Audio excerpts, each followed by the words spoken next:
On va aller dans Éphésiens, chapitre 1er. On va continuer à parler sur l'Église du Seigneur. Comptons sur la grâce du Seigneur pour nous éclairer. Parce que l'Église, vite fait, on tourne vers une conception de l'Église comme une religion, comme un système qui est humain, qui est de l'homme. Alors que l'Église, la Bible nous dit, c'est le corps de Christ, c'est pas n'importe quoi. Hein? C'est le corps de Christ. Et cela peut nous échapper. Parce que si nous marchons et nous vivons selon la chair, nous n'allons pas concevoir l'Église comme il faut. Et nous n'allons pas vivre la victoire qui appartient à l'Église. Parce qu'il y a une victoire pour l'Église. Hein? Et on va voir ce soir, dans ce qu'on va lire là, dans Éphésiens chapitre 1er, que je crois que je vous ai lu hier. Mais Paul prie pour le peuple de Dieu. Et au verset 22, il dit que Dieu a tout mis sous ses pieds.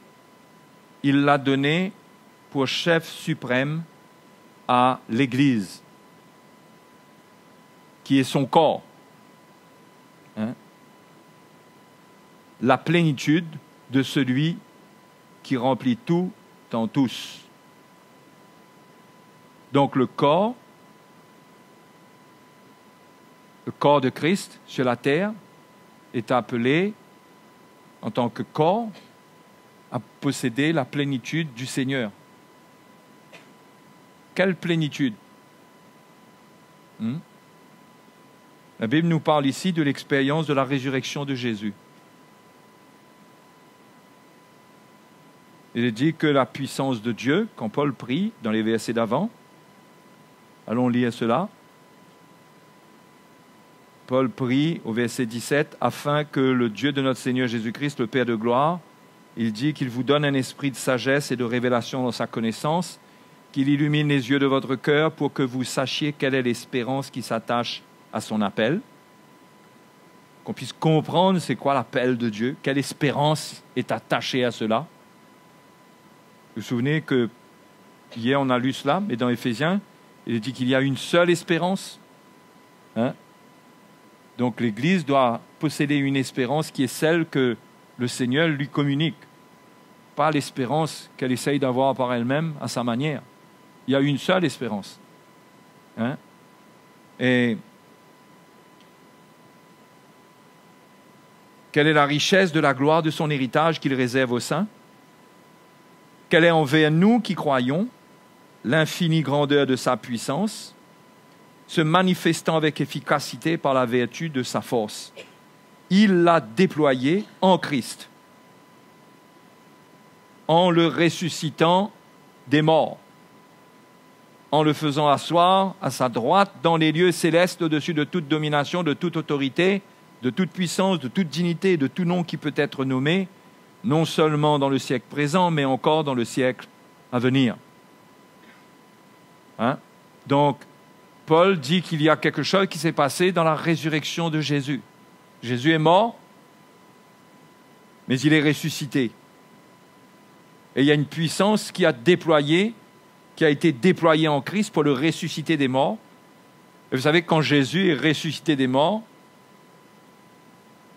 il est ressorti avec un corps glorifié, mais c'est son corps qui est ressuscité. La résurrection parle de la résurrection des morts, c'est la résurrection du corps. OK? Quand Jésus est sorti du tombeau, son corps a été ressuscité. Il est revenu à la vie, bien sûr, mais son corps a été ressuscité. Et Paul fait une allusion ici à la résurrection de Jésus qui a ressuscité, à la puissance de Dieu qui a ressuscité Jésus d'entre les morts, à son corps, mais en même temps, il dit que cette puissance a été déployée en Christ, et à la fin, il parle de l'Église comme étant son corps. De l'Église comme étant son corps. Donc, la puissance qu'il a ressuscité d'entre les morts, dans cette puissance, dans cette résurrection, il y a quelque chose pour l'Église, pour former le corps de Christ. Hein? C'est la puissance de cette résurrection qui unit le corps de Christ et qui donne à l'Église, qui remplit l'Église de la plénitude de Dieu, qui donne à l'Église pleinement ce que Dieu doit lui donner, tout son héritage, la richesse de la gloire de son héritage, tout ce que Dieu veut faire. Hein? Tout cela est pour le corps de Christ, comme ça a été pour le corps de Christ qui a été ressuscité d'entre les morts, son corps physique. De la même manière, cette puissance est pour son corps, qui est l'Église. L'Église devient son corps. Vous comprenez? Il y a deux corps. Il y a le corps de Christ qui est son corps physique dans lequel il a vécu. Quand il est mort, il est mort, son corps est mort. Lui, il n'est pas mort, lui. Comme tout le monde d'ailleurs. Au fait, on ne meurt jamais. Le corps meurt. OK? Donc il y a deux corps. Il y a le corps du Seigneur qui est mort, ressuscité, et la Bible parle de l'Église qui est le corps de Christ. Et Paul ici amène les deux ensemble. Il dit que Dieu a tout mis sous ses pieds, sous les pieds du Seigneur. Il l'a donné pour chef suprême à l'Église qui est son corps est la plénitude de celui qui remplit tout en tous. OK? Donc, ce qui s'est passé dans la mort du Seigneur, le résultat, la grande victoire, se manifeste dans l'Église, pour l'Église. Et c'est ça la plénitude, c'est que tout ce qui s'est passé dans sa mort et sa résurrection est donné aux chrétiens par l'Église. Parce que l'Église, c'est le corps de Christ.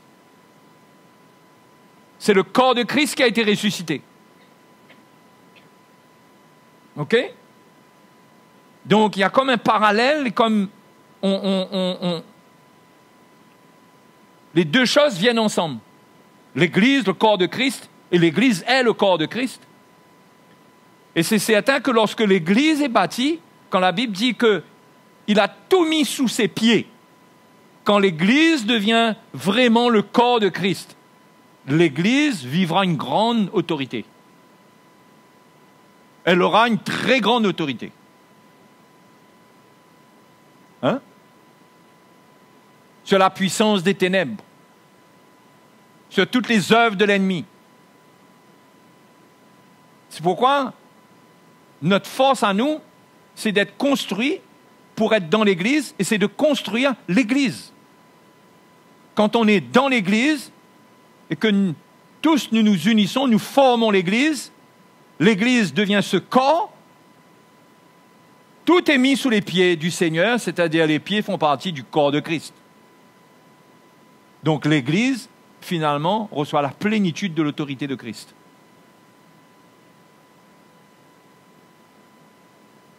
Hein?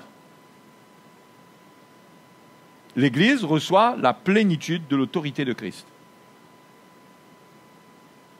C'est là que quand on va prier, on va se tenir devant Dieu, on va évangéliser, on va être à l'œuvre. Quand on forme l'Église, quand on comprend bien et quand on accepte l'œuvre que Dieu doit faire en nous, on comprend pourquoi on est né de nouveau. On est né de nouveau par la puissance de résurrection du Seigneur. On a été régénéré par sa vie. Nous sommes rendus vivants avec lui. Quand on comprend qu'est-ce qui doit germer de cela, qu'est-ce qui doit continuer là-dedans. On est né de nouveau par la résurrection du Seigneur, mais le but, c'est que tous ceux qui sont nés de nouveau, dans leur Église, s'unissent et forment le corps de Christ pour expérimenter la plénitude de Dieu, parce que le corps est la plénitude de celui qui remplit tout en tous. OK? Je me répète peut-être, mais j'aimerais vraiment qu'on comprenne bien cela. Et qu'on ne doit pas avoir une vision de la vie chrétienne qui est trop individualiste. On doit avoir une vie chrétienne qui est une vie communautaire, une vie où on s'associe, où on est unis. On voit cela dans l'Église, dans la première Église. Hein? La première Église, ils étaient tous ensemble, dans le même lieu, chaque jour. Il y a quelque chose qu'ils avaient compris dans la résurrection du Seigneur.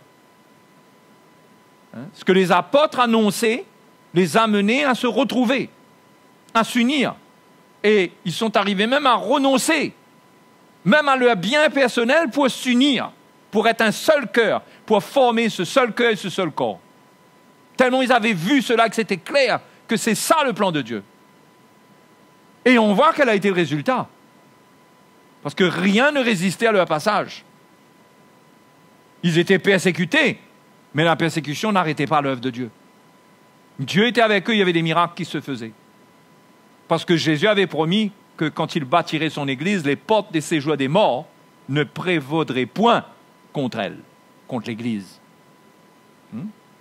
Donc on a besoin d'avoir du zèle pour la construction de l'Église et que chacun ait le zèle d'investir sa vie dans l'Église et afin de devenir, en même temps qu'on investit notre vie dans l'Église, qu'on comprenne comment donner notre vie dans l'Église, qu'on devienne co-ouvrier avec Dieu pour construire l'Église, pour construire la maison de Dieu. Au fait, la Bible parle de l'Église comme le corps de Christ et l'Église comme le temple de Dieu, la maison de Dieu. Quand nous nous unissons comme un corps, des membres qui s'unissent, qui acceptent pour s'unir, c'est la croix qui nous unit. La croix, c'est un prix à payer pour s'unir. C'est renoncer à nous-mêmes. C'est pardonner 490 fois par jour. C'est renoncer à nous-mêmes. C'est nous supporter les uns les autres. Hein? Donc, quand on comprend la croix de cette manière, on s'unit pour construire l'Église. Et l'Église, là, c'est non seulement le corps de Christ, mais l'Église devient le temple de Dieu. Est-ce que vous comprenez là? Quand on comprend qu'on est né de nouveau, on reçoit l'Évangile et on donne notre vie au Seigneur et que Dieu nous construit, nous, pendant que Dieu nous construit en tant que membres du corps de Christ, ce qui se passe dans notre vie va faire que nous construisons la maison de Dieu, le temple de Dieu. Et nous devenons le temple de Dieu aussi. Le temple de Dieu, ça veut dire que c'est là où Dieu habite. Devenons une habitation de Dieu en esprit. Parce que nous ne devrions désirer rien d'autre et rien de moins que la plénitude de la présence de Dieu au milieu de nous. Mais Dieu n'habite pas dans ce qui est fait de main d'homme. Dieu n'habite pas dans des choses que nous construisons nous-mêmes. Hein? Dieu habite dans ce que la résurrection de Jésus produit, dans ce que sa propre puissance produit.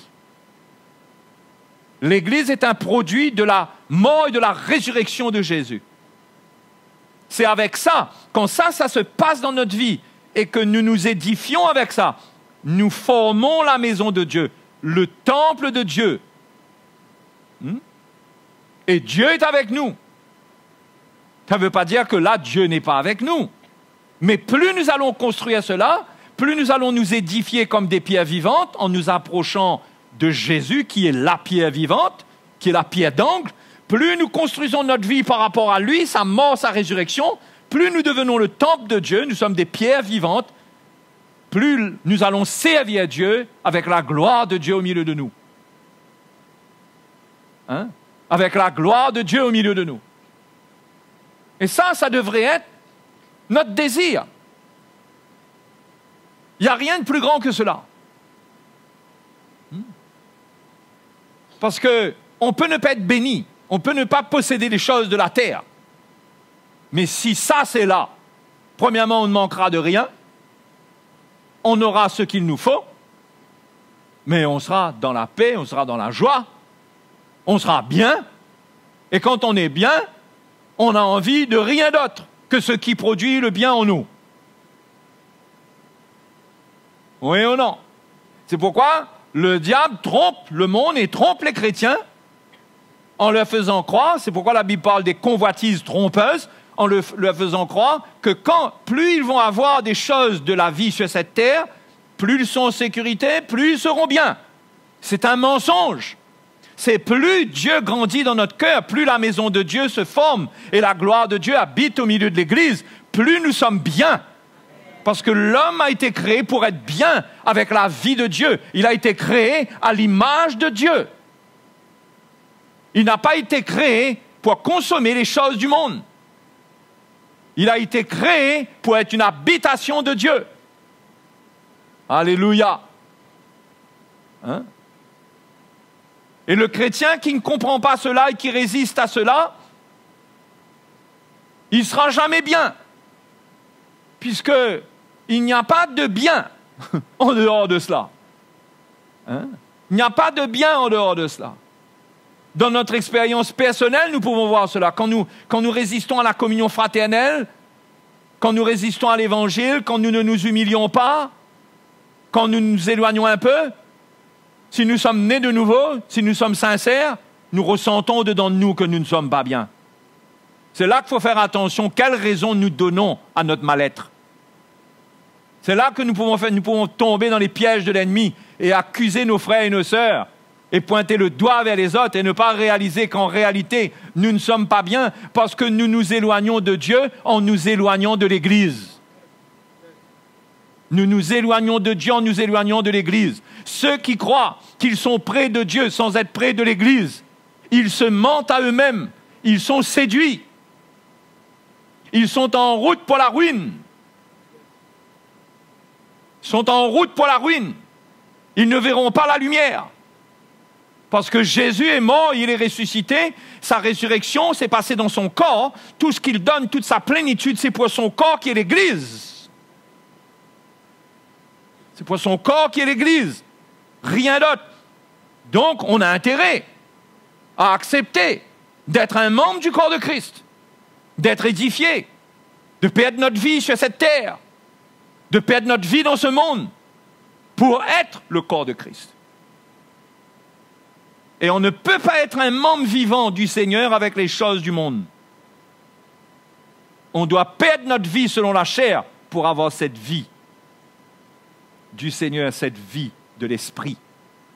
Alléluia. C'est pourquoi nous perdons notre temps dans la chair. C'est un manque de l'Évangile, c'est un manque, il y a quelque chose. Mais il y a un grand manque. Et on tourne en rond, défaite après défaite. On n'est pas bien, on est tourmenté, parce qu'on n'accepte pas d'accepter cela, que Dieu m'a sauvé pour être dans l'Église. Et si je veux rester dans l'Église, il y a une mort pour ma chair, parce que l'Église, ce n'est pas l'endroit de la chair.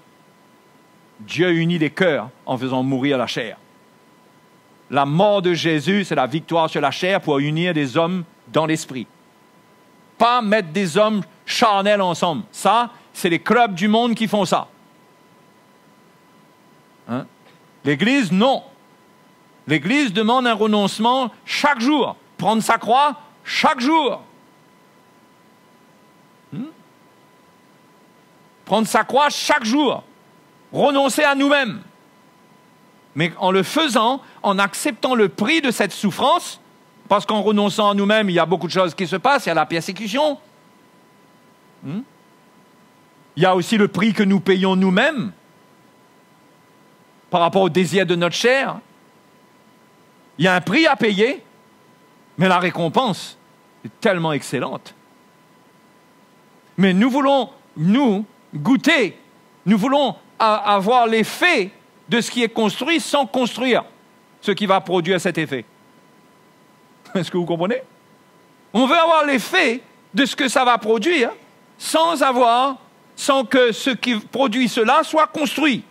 Il faut construire. On ne peut pas habiter dans une maison qui n'est pas construite. Il faut construire. Et avant qu'elle soit construite, on ne peut pas y habiter. On ne peut pas en jouir.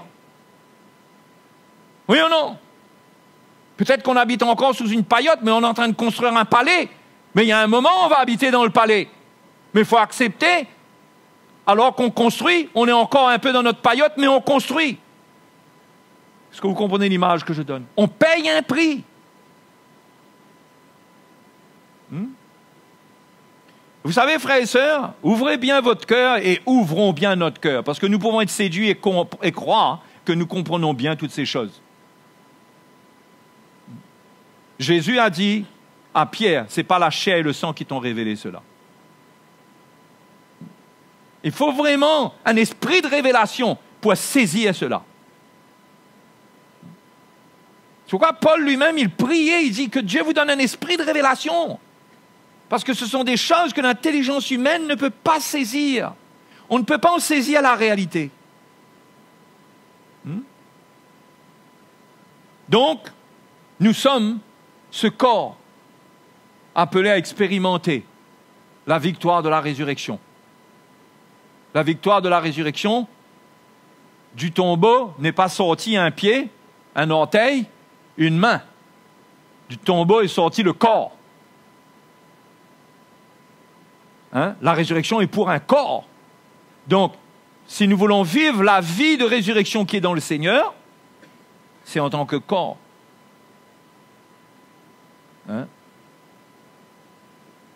Je crois qu'un des plus grands prix que les chrétiens ont à payer, bien sûr, c'est de renoncer à leur vie personnelle, privée, charnelle, leur confort.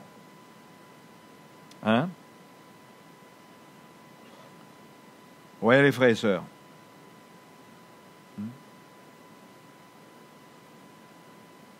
Et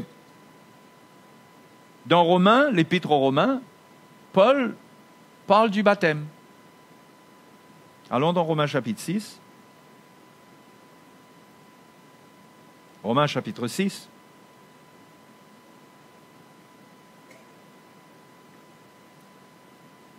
Pareil, il parle de la mort et de la résurrection. Le baptême, c'est une identification à la mort du Seigneur, afin de marcher en nouveauté de vie. C'est une identification à la mort et à la résurrection de Jésus. D'accord? Donc Paul parle du baptême dans ce sens. Il explique qu'est-ce qu'il y a dans le baptême. Comment le vieil homme a été crucifié pour que le péché soit réduit à l'impuissance. Au verset 8, il dit maintenant, si nous sommes morts avec Christ, nous croyons que nous vivrons aussi avec lui. Sachant que Christ ressuscité des morts ne meurt plus, la mort n'a plus de pouvoir sur lui. Imaginez-vous un peu, quand l'Église se forme, quand l'Église se construit, elle est dans une pleine victoire. Car il est mort et c'est le péché qu'il est mort une fois pour toutes, il est revenu à la vie et c'est pour Dieu qu'il vit. Alors maintenant, il parle de vivre pour Dieu. Ainsi, vous-même, regardez-vous comme mort au péché et comme vivant pour Dieu en Jésus-Christ. Que le péché ne règne donc point dans votre corps mortel et n'obéissez pas à ses convoitises. Et on va voir que maintenant, la victoire dépend beaucoup de ce qui se passe avec notre corps. Avec notre corps. Il dit, n'obéissez pas à ses convoitises. Ne livrez pas vos membres au péché comme des instruments d'iniquité, mais donnez-vous vous-même à Dieu comme étant de mort, comme étant vivant de mort que vous étiez, et offrez à Dieu vos membres comme des instruments de justice. Ce qui veut dire que vivre pour Dieu, c'est offrir les membres de notre corps à Dieu pour le servir. D'accord ? Si on ne veut pas que les membres de notre corps servent au péché, si on ne veut pas retourner au péché, les membres de notre corps doivent être offerts, ça doit être offert pour la justice, pour ce qui est juste, pour ce qui est droit, pour ce qui est bon, pour servir à Dieu, pour l'honorer, pour prendre soin des autres, pour faire tout ce qui est juste.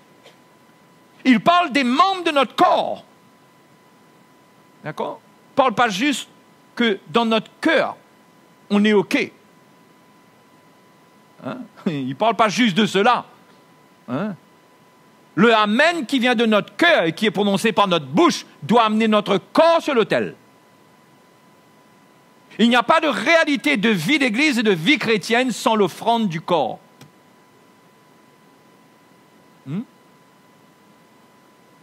Quand vous prenez votre baptême, ce n'est pas votre cœur qui est plongé dans l'eau. Pourquoi est-ce que le baptême, c'est une immersion totale? Parce que votre corps, tout votre être va dedans.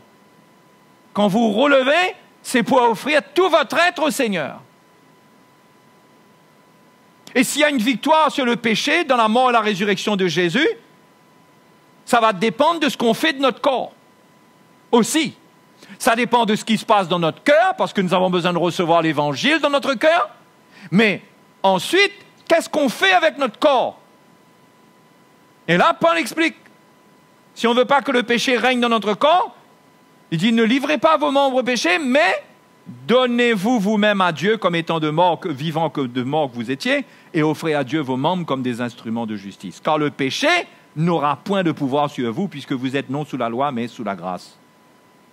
Donc, la victoire du péché dans notre corps dépend de l'offrande de notre corps au Seigneur.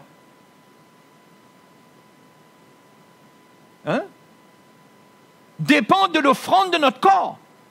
Ce qu'il dit d'offrir notre corps comme des instruments, les membres de notre corps, comme des instruments de justice. Ensuite, il dit, car le péché n'aura point de pouvoir sur vous. Vous êtes sous la grâce, vous n'êtes pas sous la loi. Mais sous la grâce, qu'est-ce qu'on fait? On offre les membres de notre corps. Sous la grâce, on ne met pas notre corps dans un repos.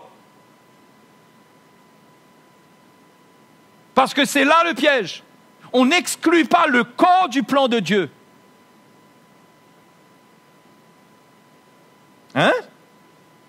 On ne l'exclut pas. Au fait, dans 1 Corinthiens chapitre 6, 1 Corinthiens chapitre 6,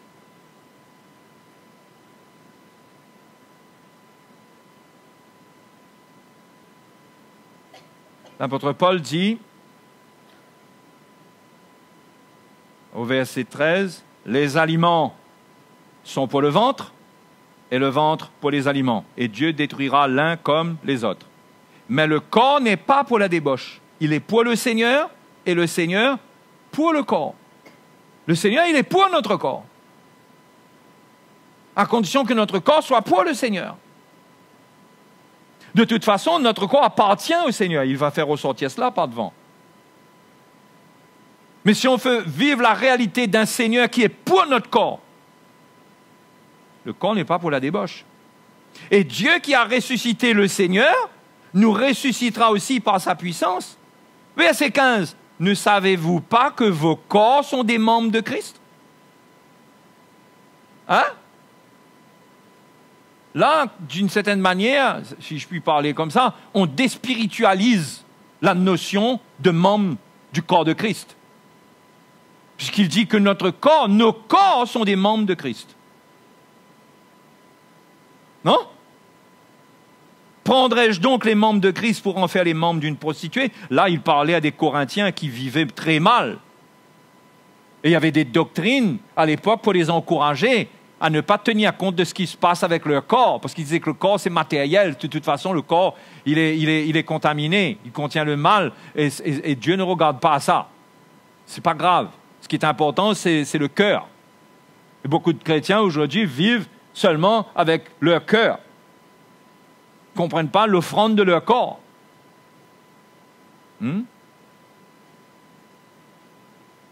Loin de là, ne savez-vous pas que celui qui s'attache à la prostituée est un seul corps avec elle?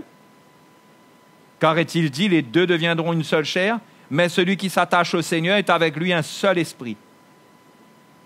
Vous voyez, il ne dit pas un seul corps, parce qu'on ne peut pas être un seul corps avec le Seigneur. Mais en étant un seul esprit, en nous attachant au Seigneur, notre corps devient un membre du corps de Christ. Un membre de Christ. Un membre de Christ en étant un membre du corps de Christ. Donc, si on prend tout ça, on met ensemble, on arrive à quelle conclusion? On n'est pas membre de Christ en excluant notre corps de ce qui doit se passer dans l'Église. Hein? Vous comprenez là? Quelque autre péché qu'un homme commette, ce péché est hors du corps. Mais celui qui se livre à la débauche pêche contre son propre corps. Ne savez-vous pas que votre corps est le temple du Saint-Esprit qui est en vous et que vous avez reçu de Dieu et que vous ne vous appartenez point à vous-même? Car vous avez été rachetés à un grand prix. Glorifiez donc Dieu dans votre corps et dans votre esprit qui appartiennent à Dieu. Glorifiez-le dans votre corps et dans votre esprit. Votre corps, quand vous êtes membre de Christ, pas seulement par l'esprit, par votre cœur, mais par votre corps. OK? Maintenant, si on retourne dans l'Épître aux Romains, et on va au chapitre 12.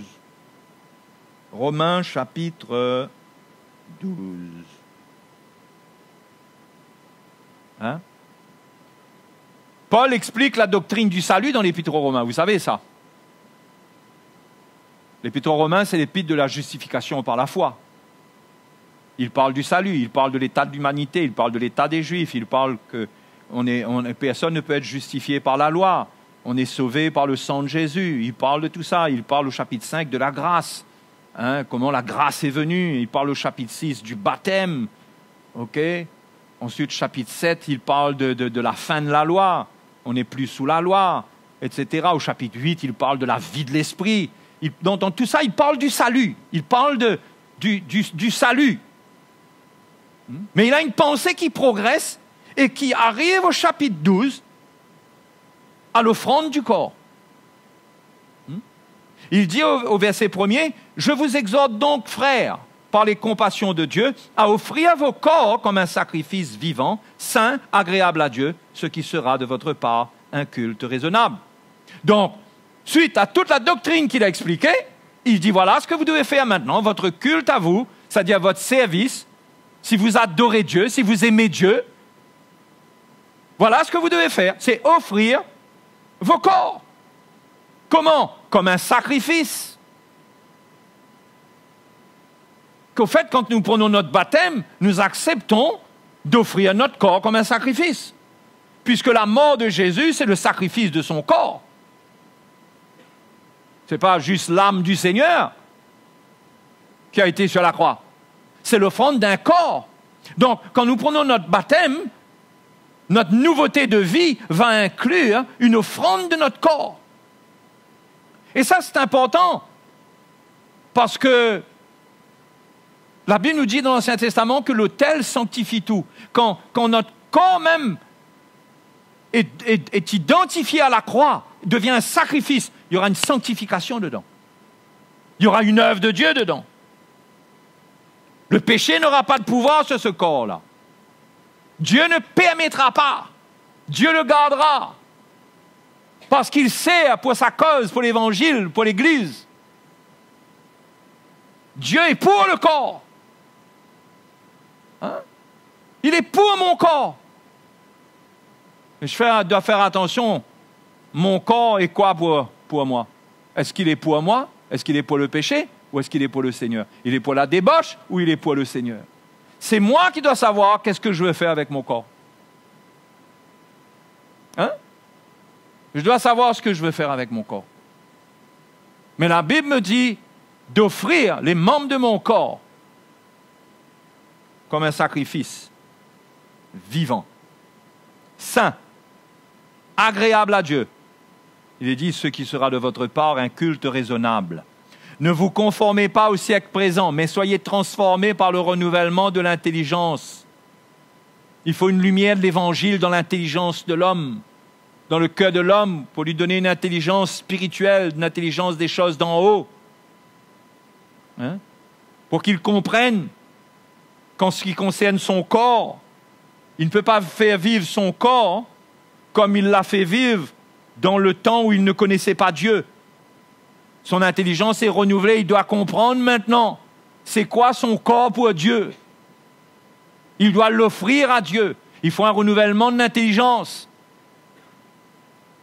afin que vous discerniez quelle est la volonté de Dieu, ce qui est bon, agréable et parfait. Ensuite, au verset 3, il dit « Par la grâce qui m'a été donnée, Je dis à chacun de vous de n'avoir pas de lui-même une trop haute opinion, mais de revêtir des sentiments modestes, selon la mesure de foi que Dieu a départie à chacun. Là, il va commencer à parler des membres du corps de Christ, là. D'accord? Donc, il a parlé d'offrir nos corps en sacrifice. Et là, il en vient à l'Église. C'est ça le but. On ne construit pas l'Église sans offrir nos corps. Ah oui. Hein? Verset 4 dit, car comme nous avons plusieurs membres dans un seul corps et que tous les membres n'ont pas la même fonction, ainsi, nous qui sommes plusieurs, nous formons un seul corps en Christ et nous sommes tous membres les uns des autres. OK? Et là, ensuite, il va commencer à parler de différents dons. Hein? Des différents dons, c'est-à-dire comment les membres peuvent être des dons.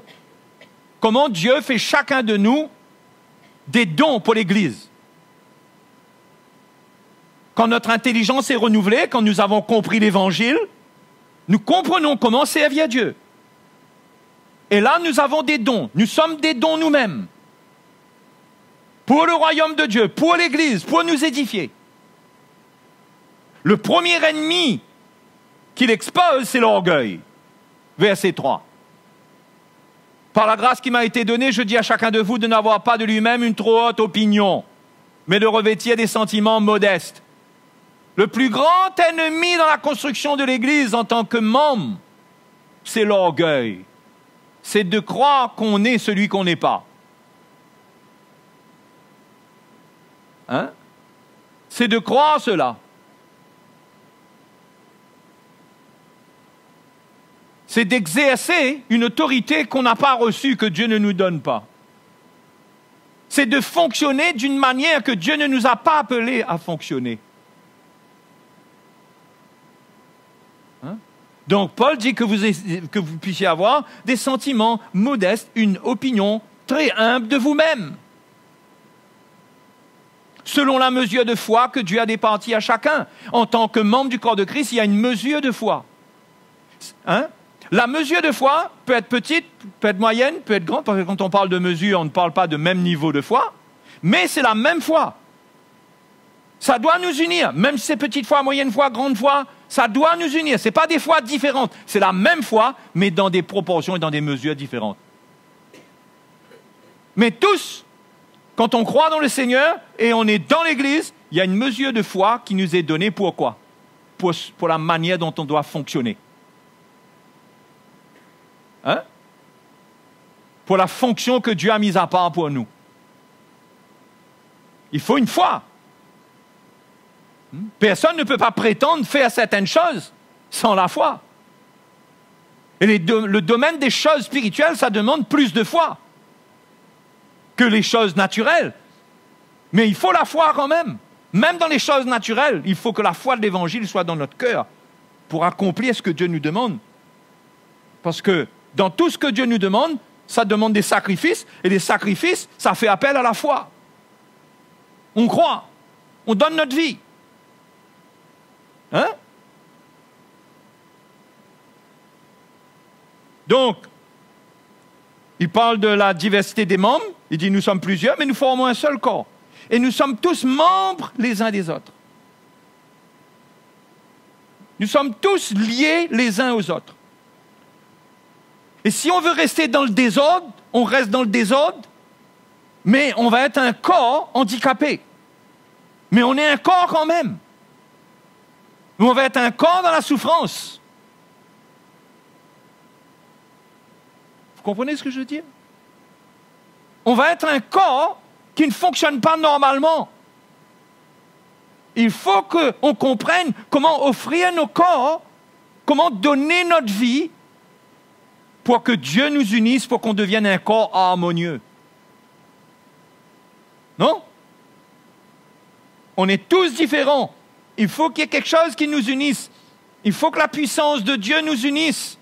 Il faut qu'elle œuvre en nous. La puissance de Dieu ne vient pas directement comme ça sur nous. La puissance de Dieu, elle agit quand nous prenons notre croix. quand nous renonçons à notre chair, elle agit en nous pour former ce qui doit se former en nous. Hein? Et là, il va parler des dons différents. Verset 6, « Puisque nous avons des dons différents selon la grâce qui nous a été accordée, que celui qui a le don de prophétie l'exerce selon l'analogie de la foi ou en proportion de la foi, dépendant de la version que vous avez. Hein? Que celui qui est appelé au ministère s'attache au ministère, que celui qui enseigne s'attache à son enseignement, et celui qui exhorte s'attache à l'exhortation. Que celui qui donne le fasse avec libéralité. Que celui qui préside le fasse avec zèle. Que celui qui pratique la miséricorde le fasse avec joie. » Hein? Qu'est-ce qu'on voit là-dedans? On voit un corps, le corps de Christ, qui est vivant. Non? On ne voit pas quelque chose de mort qui est en attente. On voit des gens qui se donnent. Oui ou non? Ça parle de s'attacher à notre service, au ministère. Le mot ministère ici, c'est le service. Ce n'est pas le ministère Éphésiens 4. C'est les tâches. C'est le cœur de serviteur pour rendre service aux saints. C'est comme Dorcas, qui cousait pour les saints. OK? Jérusalem ou à Jopé. Donc, il y a un attachement, il y a un engagement. On donne notre vie. Dorcas donnait sa vie. Elle dormait tard, elle se couchait tard pour coudre. Son ministère, c'était de revêtir les chrétiens. C'était de leur donner un habit décent. C'était ce qu'elle avait à cœur. C'était ce que Dieu lui avait mis à cœur. Ce n'était pas prophétiser. Il y a ceux qui prophétisent, mais la Bible dit que ceux qui prophétisent doivent le faire selon l'analogie de la foi. Ça veut dire quoi?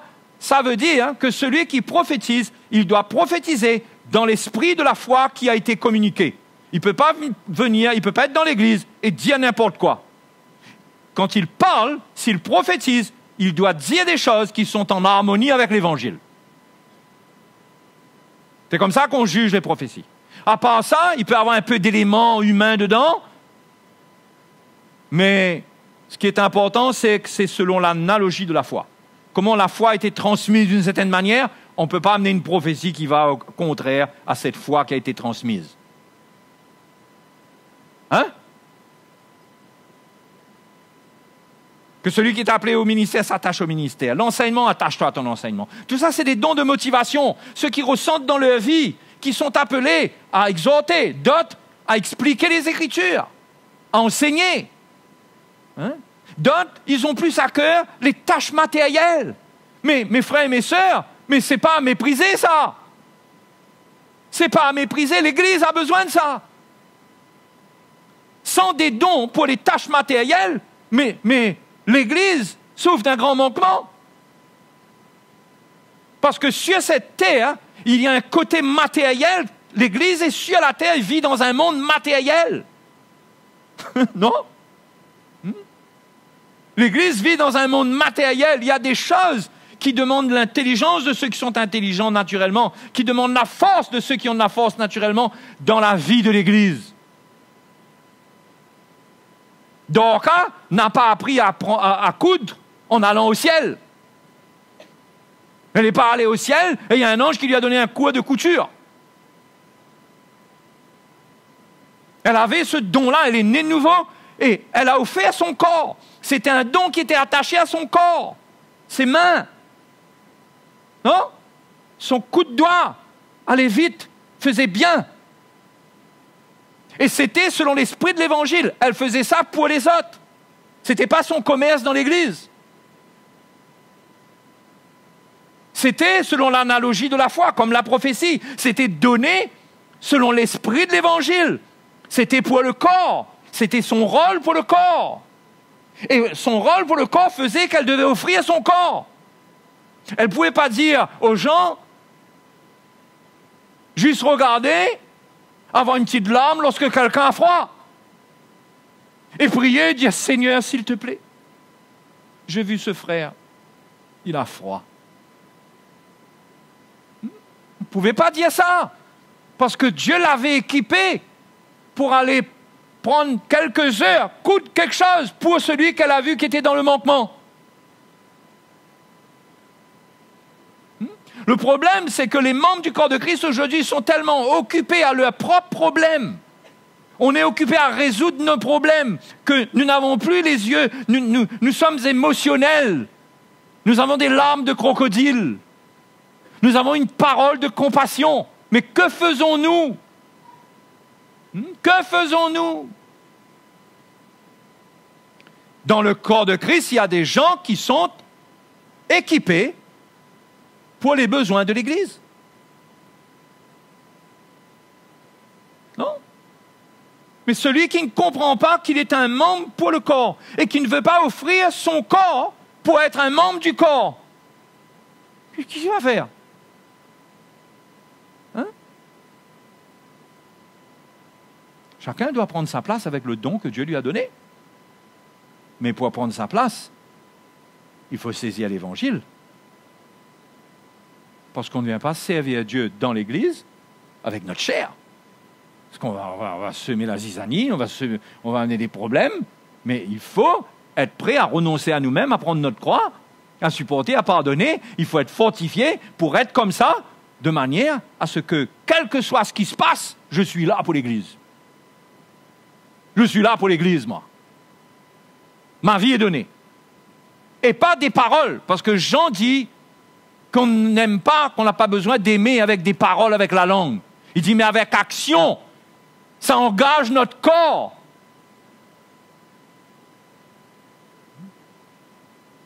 Celui qui le donne, qu'il le fasse avec libéralité. Celui qui préside avec zèle, celui qui pratique la miséricorde avec joie. Donc, on sent qu'il y a quelque chose qui anime ces gens qui sont en action.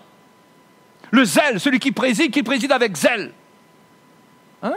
Le zèle de quelqu'un, ça se voit comment, ça? Ça se voit par la manière qu'il se donne. Comment on voit la manière dont quelqu'un se donne? On le voit en action. Non? On le voit en action. On ne peut pas supposer qu'on est en action. Le don de notre vie amène notre corps à être offert, et l'offrande de notre corps vient valider l'authenticité de notre amour et de notre participation à la construction. C'est l'offrande de notre corps, ce n'est pas nos paroles. Nos paroles, ça ne construit pas grand-chose, ça. C'est l'engagement de notre vie. Et ça, chacun selon la mesure de foi que Dieu lui a donnée. Mais chacun doit pouvoir, en tant que membre du corps de Christ, trouver comment il engage sa vie. Personne ne peut être dans une place où lui, il profite de tout. C'est pas possible, ça n'existe pas dans le corps de Christ. Un membre qui veut profiter de tout, c'est un membre qui est en train de mourir. Il est nécrosé. Il n'y a plus de sang qui circule en lui. Il est en voie d'être amputé. La gangrène est en train de prendre sur lui. Si vous voulez éviter que la gangrène prenne sur vous, en tant que membre du corps de Christ, il faut être vivant. Non? Il faut être vivant.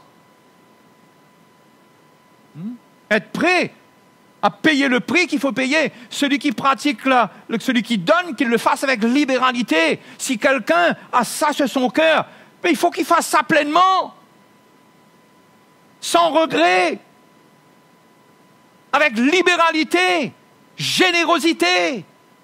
Il sait, lui, qu'il a une grande part. Ça ne veut pas dire qu'il n'y a que lui qui fait ça. OK? Mais il a une grande part.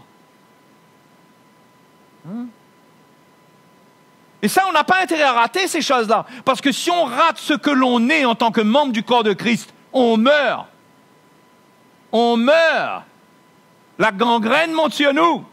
La gangrène commence à nous prendre. Parce qu'il n'y a plus de vie en nous. Ça ne circule plus. On ne donne plus. Un membre, ça donne et ça reçoit. Ça donne, ça reçoit.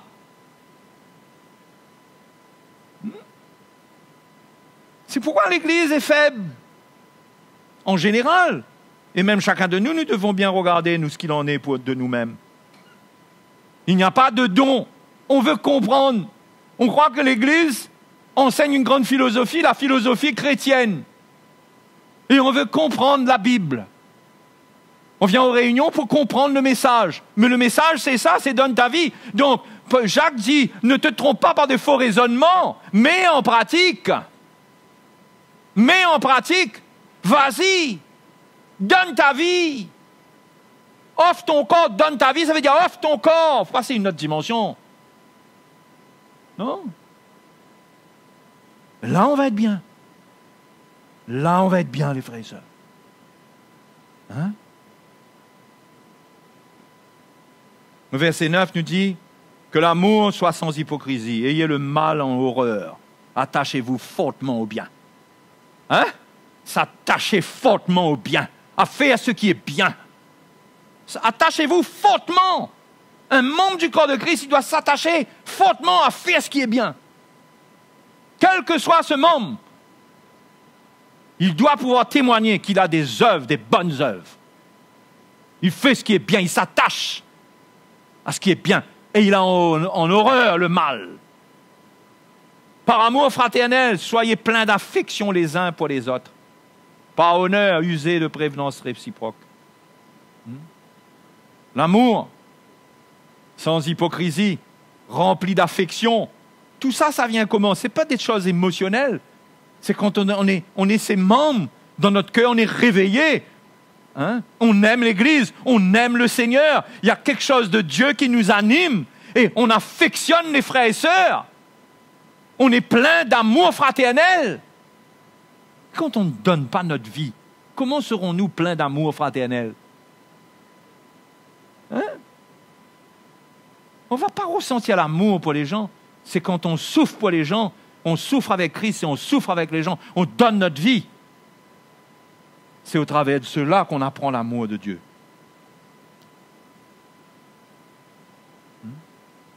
Ayez du zèle et non de la paresse, voilà. Vous voyez là? Hein? Ayez du zèle et non de la paresse. Soyez fervents d'esprit, servez le Seigneur. C'est ça l'Église. On sert le Seigneur. C'est la première chose que les premiers chrétiens convertis ont demandé aux apôtres, à Pierre. Ils ont dit à Pierre, mais qu'est-ce qu'on va faire maintenant? Pierre leur a dit tout d'abord, passer par la repentance, le baptême, etc., etc., etc. Ensuite, ils étaient dans la communion fraternelle, ils persévéraient dans la fraction du pain, ils donnaient leur vie, ils vendaient leurs biens pour prendre soin des pauvres, etc., etc. Il y avait des choses extraordinaires qui se passaient, mais ce qui avait touché leur cœur les amenait à cette réaction. Que devons-nous faire? Que ferons-nous? Que ferons-nous? C'est drôle qu'aujourd'hui, les gens se convertissent, mais ils n'ont pas le désir de faire. Hein? Ils se sont convertis, et on dirait qu'ils se sont convertis à une école. Ils ont une école de pensée, qui est la chrétienté. Ils ont une manière de penser maintenant. Mais quelle manière de penser? C'est pourquoi Jacques, révolté, dit, mais la foi sans les œuvres, elle est morte. Il le dit, non? Ça ne veut pas dire qu'on peut être sauvé par les œuvres, c'est pas ça qu'il a voulu dire. Mais il veut dire, si tu dis que tu es sauvé par la foi, hein, tu dois avoir les œuvres. Parce que sans les œuvres, ta foi est morte. Parce que la foi enseigne les œuvres. La foi doit faire de toi quelqu'un qui a des œuvres. Si tu n'as pas les œuvres, ta foi n'est pas vraie. Martin Luther n'avait pas compris ça, lui. Il n'aimait pas cette épître de Jacques, là. Il appelait ça l'épître de paille. Hein? Il n'aimait pas cette épître. Parce qu'il ne comprenait pas, parce que lui, il avait la révélation qu'on est sauvé par la foi, pas par les œuvres. Mais c'est vrai qu'on n'est pas sauvé par les œuvres, mais les œuvres, c'est le résultat de notre foi. Non? Donc, servez le Seigneur. Réjouissez-vous en espérance. Il y a de la vie dedans, on se réjouit. Soyez patients dans l'affliction, persévérez dans la prière. Pourvoyez aux besoins des saints. Exercez l'hospitalité. Non, qu'est-ce qu'il y a là-dedans dans tous ces versets, les frères et les sœurs? Vous voyez quoi, vous? Vous voyez des gens qui dorment? Vous voyez des gens qui attendent? Hein? Vous voyez des gens qui font pitié, qui restent sur eux-mêmes? qui demande aux anciens une petite parole d'encouragement, frère. J'espère qu'aujourd'hui, l'Évangile va m'encourager. C'est possible, oui. Ça fait partie de la construction, d'encourager les gens qui sont un peu découragés. Mais on ne passe pas notre vie comme ça. Si on comprend l'Église en tant qu'un corps, qui a besoin de nous tous les jours, hein? Un homme dans sa maison, ou une maman dans sa maison, qui a l'habitude de s'occuper de ses enfants, qu'est-ce que vous allez voir? Vous allez voir que même qu'elle est malade, elle se lève le matin pour préparer son enfant pour emmener à l'école, et elle va récupérer, etc. Elle continue même dans ses activités. À moins que vraiment elle ne peut plus. Les mamans, c'est comme ça, non? Hein? C'est pas parce qu'on a un petit problème que tout d'un coup on démissionne, et là on fait comme si qu'on ne peut plus rien, là. Hein, c'est fini, quoi. C'est fini, là. Là, il faut un miracle et c'est fini. Non, le miracle, ton miracle, c'est de continuer à servir le Seigneur. Et de faire confiance au Seigneur. Et de comprendre que le diable veut te mettre sur une chaise ou sur un lit pour que tu ne fasses rien. C'est là le renoncement, le prix du renoncement à nous-mêmes. Je ne suis pas en train de dire si quelqu'un est malade, il faut y continuer à y travailler. Hein? Donner un coup de main sur le chantier de l'Église, etc., etc. Je ne suis pas en train de parler d'un esprit légaliste, comme quoi on s'impose une discipline malgré tout. Mais je dis que faire attention parce que nos souffrances ont tendance à faire de nous des gens que nous avons pitié de nous-mêmes. Et dans notre pitié de nous-mêmes, nous commençons à réclamer l'amour des autres. Nous commençons à juger les autres. Nous trouvons que les autres ne font pas un cas avec nous. Nous devenons des enfants capricieux tout d'un coup. Mais il faut grandir. Il faut grandir. Se lever, servir le Seigneur. Alléluia. Hein? Moi, c'est ce que je vois dans la parole de Dieu. Je vois une vie. Quand Paul parle du corps de Christ, il dit exercer l'hospitalité, pourvoyer aux besoins des saints. Mais ça doit être naturel dans l'Église, ces choses-là. Mais quand il n'y a pas de membres du corps de Christ, quand il n'y a pas de membres, quand on n'est pas membres les uns des autres, quelle hospitalité? J'ai déjà assez de problèmes comme ça. Pour avoir besoin de qui? C'est combien de factures j'ai à payer, moi? Hein? On ne regarde qu'à nous-mêmes, on analyse des choses avec incrédulité. Mais si on raisonne en tant que membre du corps de Christ, Dieu va faire des miracles, parce que la plénitude est pour le corps. Dieu va toujours donner au corps ce qu'il faut. Toujours. Donc si je suis un membre dans le corps, Dieu me donnera ce qu'il faut. Hein? Dieu me donnera ce qu'il faut. Mais il ne faut pas que j'invente seulement.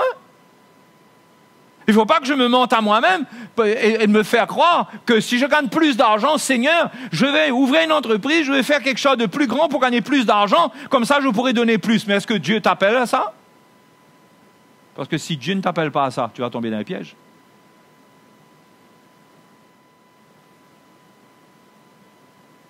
Il faut qu'on ressente les choses dans notre cœur. Hein? Qu'on ne fasse pas n'importe quoi et qu'on ne prétende pas à n'importe quoi. Mais déjà, je vais vous dire une chose.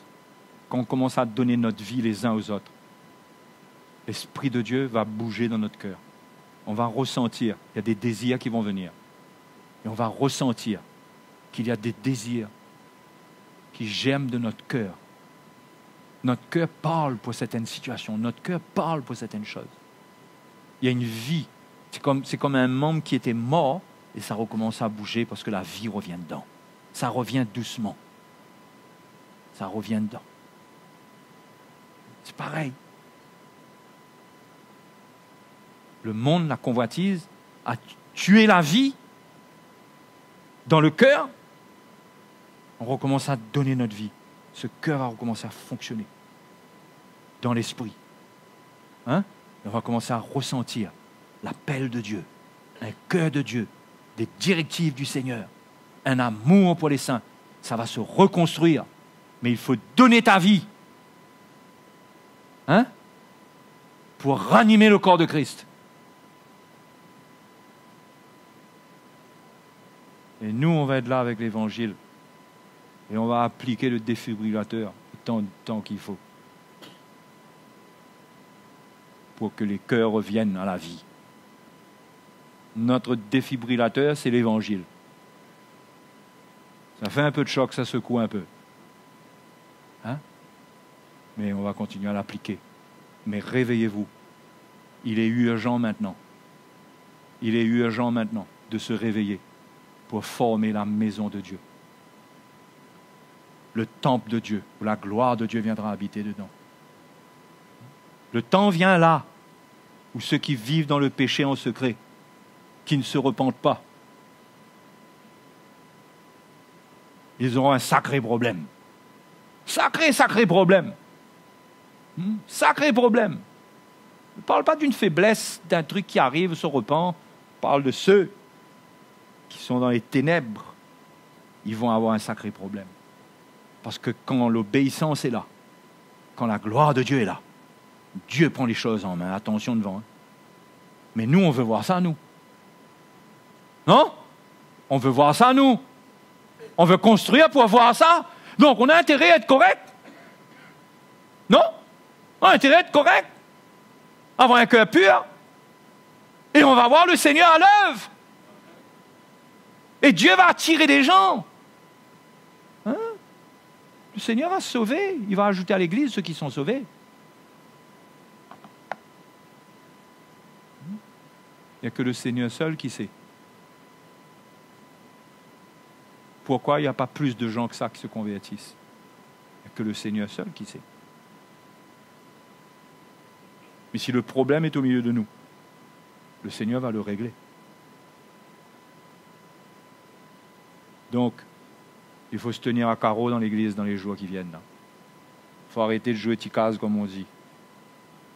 Hein? Il faut arrêter de jouer ticaz. On ne joue pas à l'église, on n'est pas là pour faire comme si et c'est oui et c'est non non. Le temps est venu pour les choses sérieuses. Et la grâce de Dieu est là pour nous amener. Amen. Mes frères et sœurs, c'est bon? Pour ce soir, c'est bon? Vous reviendrez demain soir? Il faut qu'on parle, non? Allons nous tenir debout devant le Seigneur. Nous tous ensemble. Alléluia. Moi, je vous dis, moi, il faut offrir son corps. Sans offrande du corps, qu'est-ce qu'on va faire? Hein? Vous voulez que je vous fasse des réunions par Skype? Qui veut que je fasse des réunions par Skype au lieu de venir? Un exemple. Vous voyez que c'est pas agréable, quoi.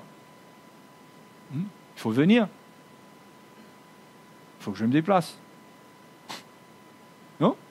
Si je passe mon temps à dire aux frères de l'étranger, « Ah, je vous aime. » Ah oui, le Seigneur va vous éclairer. Le Seigneur va vous aider. Moi, je dois savoir, moi. Qu'est-ce que Dieu m'a confié?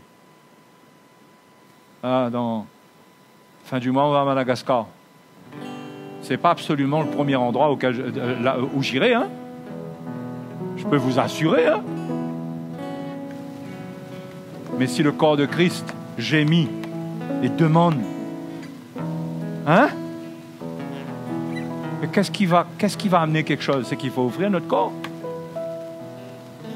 3-4 jours de mal au ventre, peut-être.